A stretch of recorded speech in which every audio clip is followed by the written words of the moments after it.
La fontaine consacrée à Giolitti se trouve dans un endroit calme au pied du Bramafam. De là, on peut admirer le spectacle qu'offrent les montagnes qui entourent Bardonecchia. Le paysage qu'admirait Giolitti il y a un siècle n'existe plus. À l'époque, le flanc des montagnes était recouvert de champs. Des photographies du siècle dernier témoignent du travail acharné des montagnards qui cultivaient leurs champs de seigle jusqu'à 1800 mètres d'altitude.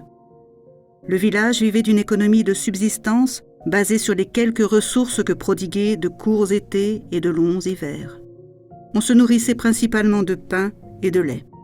Les hommes vivaient en symbiose avec les animaux qui fournissaient les ressources vitales. Au cours de ses promenades vers la fontaine, Giolitti pouvait observer le panorama de lopins de terre cultivés et apprécier à leur juste valeur les efforts déployés à l'origine de ce paysage de champs accrochés aux montagnes. Giolitti aimait parler aux petites gens. Il désirait comprendre et connaître les vrais problèmes des paysans, de ceux qui, au début du XXe siècle, soutenaient l'économie du pays. Son petit-fils, Curio Caraviglio, se souvient. Plusieurs fois, il parlait avec les paysans en s'informant sur l'avancement des récoltes et sur les prévisions qu'ils en attendaient. Il s'entretenait avec eux aussi des lourds efforts et des risques qui pouvaient survenir en certaines saisons à cause du mauvais temps.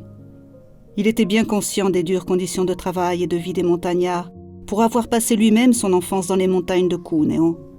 Au cours de nombreux étés qu'il passa à Bardonecchia, Giolitti assista à la métamorphose progressive du petit village de montagne en station touristique et climatique internationale.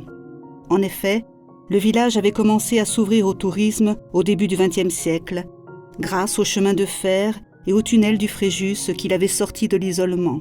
Bardonecchia se transformait sous l'effet du développement des sports de montagne avec les premières excursions d'alpinisme et le début de la pratique du ski.